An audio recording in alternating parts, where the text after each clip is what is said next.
Di saat wabah pandemi corona seperti ini, banyak perusahaan-perusahaan yang gulung tikar, tak terkecuali PT Sejahtera milik Pak Nazar. Perusahaannya terpaksa memecat beberapa karyawan, salah satunya Udin.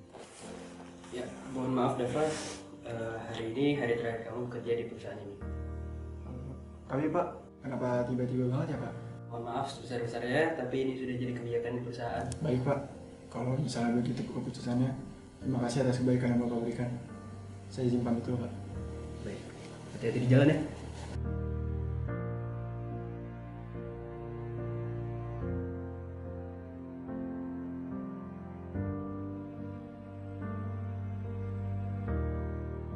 Udin pun pulang dengan lemas dan sedih.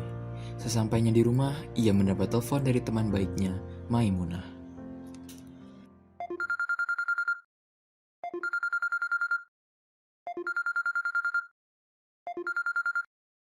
Assalamualaikum Din, apa kabar? Waalaikumsalam Muna. Alhamdulillah baik kok. Ngomong-ngomong, ada apa nih? Tumben lu nelpon gue. Pasti lu mau minjem duit ya?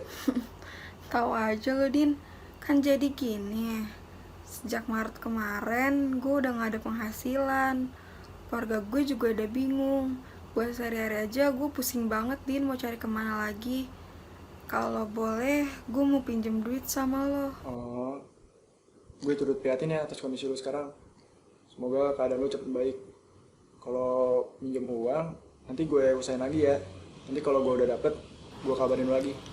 Oke? Oke, makasih banyak ya Din, lo emang sahabat terbaik gue. Gue tunggu kabar baik dari lo ya. Assalamualaikum. Ya, waalaikumsalam. Untuk menghilangkan penat di kepalanya, Udin pun langsung bergegas mengganti pakaian untuk bersantai dan menjernihkan pikiran.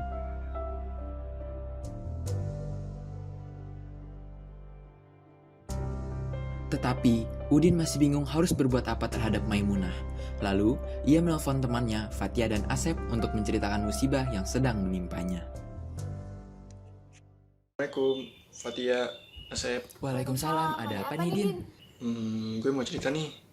Jadi, gue baru aja dipecat dari perusahaan gue. Wah, kok bisa? Ya, lu tahu sendiri kan, kondisi pandemi kayak gini. Banyak perusahaan yang bangkrut. Iya juga ya, untung perusahaan gue aman-aman aja. Lo yang sabar ya, Din. Nih, si Asep malah sombong lagi. Lah, emang bener perusahaan gue aman-aman aja? Tapi yang sabar ya, Din. Udah, jangan berantem. Oh iya, ngomong-ngomong, tadi si Maimunah nelfon gue. Terus dia mau minjem duit ke gue. Menurut lo pada, udah ngasih gak ya? Ya lah, Din, abis dipecat aja masih mau ngasih-ngasih ke orang. Yakin gak duit lu masih cukup? Iya, bener juga kata si Asep. Mendingan lo pikirin kebutuhan diri lo sendiri dulu.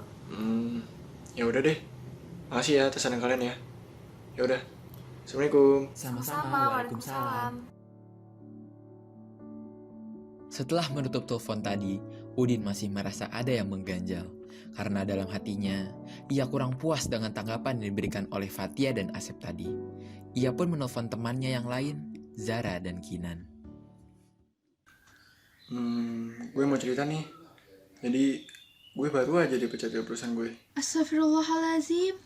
Din, lu yang sabar ya. Gue ikut sedih dengernya. Iya, Din, yang sabar ya. Kalau lo ada butuh apa-apa, gue sama Zara siap bantu kok. Ya nggak, Zara? Nah, iya tuh. Kalau lu butuh bantuan, jangan sungkan-sungkan buat minta sama kita ya. Kita pasti bantu lu. Iya, makasih ya atas tawaran kalian berdua. Tapi sebenarnya gue mau cerita satu hal lagi nih. Jadi si Maimunah itu tadi nelpon ke gue. Terus dia nyeritain kondisi keuangannya dia. Terus gue juga ngerasa kasihan gitu. Menurut kalian, gue bantuin gak ya? Menurut gue sih, lo bantuin aja si Maimunah. Kayaknya dia lagi butuh banget deh. Kan jarang-jarang dia minta uang kayak gitu. Tapi kan lu tahu sendiri, gue baru aja dipecat.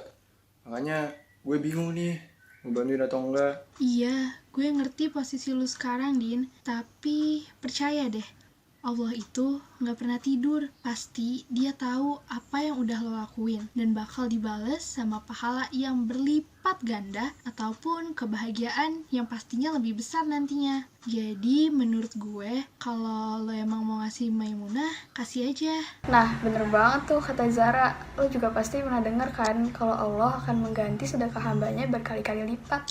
Jadi lo gak usah takut miskin deh, Din. Gitu ya. Yaudah deh. Makasih ya atas sayang kalian berdua. Ya udah, assalamualaikum. Waalaikumsalam. Din. Ia cukup puas dan setuju dengan tanggapan temannya Zara dan Kinan. Tetapi, kepuasan tersebut belum cukup untuk menenangkan hatinya. Akhirnya, ia memutuskan untuk menelpon Pak Ustadz Karto. Sembako udah mau habis lagi. Berarti harus beli ke warung. Banyak banget lagi ya. Udin nelpon. Assalamualaikum Pak Ustadz. Waalaikumsalam Din. Ada apaan tumben nelpon? Jadi gini Pak, saya mau cerita. Oh, cerita apaan tuh? Kalau mau cerita, cerita aja Din. Hari ini tuh saya baru aja dipecat dari perusahaan saya. Ya tau lah Pak, kondisi pandemi kayak gini, banyak karyawan ini pecat. Ya Allah, kasian banget kamu Din. Tapi sebenarnya masalahnya bukan itu sih Pak. Jadi teman baik saya itu nyeritain kondisi keuangannya dia sekarang. Nah terus dia minta bantuan ke saya juga. Oh, oke. Terus masalahnya apa Din? Saya juga bingung Pak. Saya nanya ke teman saya, ada yang ngedukung saya buat bantuin dia, sama ada juga yang bilang ke saya katanya nggak usah bantuin dia gitu Pak. Saya kayak ngerasa bingung gitu lah Pak. Din, niat kamu buat sedekah nolongin orang itu udah baik. Kenapa kamu masih ragu-ragu? Ya Bapak kan tahu saya lagi dipecat gini, makanya itu hal yang buat saya bingung. Oh gitu. Din, sesungguhnya Allah itu memerintahkan hambanya untuk membagi sebahagiaan rezekinya kepada orang yang membutuhkan. Barang siapa menjaga kehormatan dirinya, niscaya Allah menjaganya. Dan barang siapa yang merasa cukup, maka Allah akan mencukupkannya. Gitu ya Pak? Iya begitu Din. Allah itu maha melihat apa yang hambanya kerjakan kok. Perbuatan kamu itu pasti ada ganjarannya dari Allah. Asalkan kamu itu ikhlas, berbagi karena Allah semata. Baik Pak, terima kasih atas pendapatnya. Ya udah Pak, Assalamualaikum. Iya Din, Waalaikumsalam warahmatullahi wabarakatuh.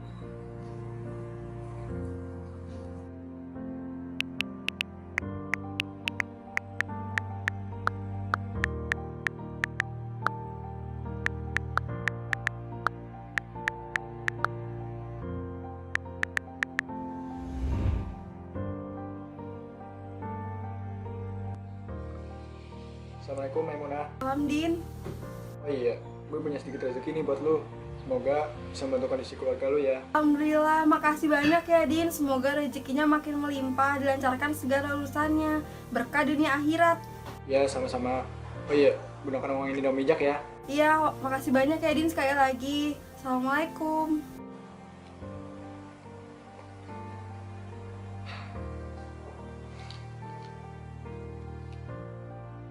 Dan itulah bagaimana Udin menjadi pengusaha sukses di salah satu perusahaan terkenal.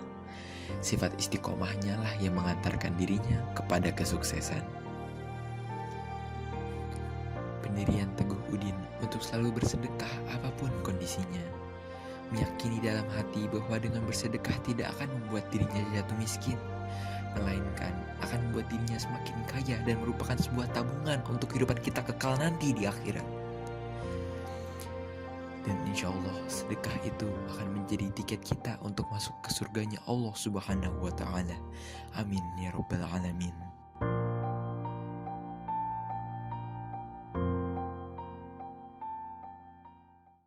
Bismillahirrahmanirrahim.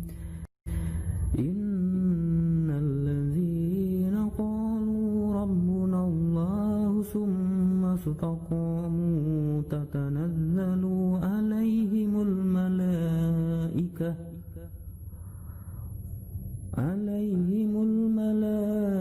malaikatu alla takhafu wa la tahzanu wa abshiru bil jannati allati kuntum tu'adun.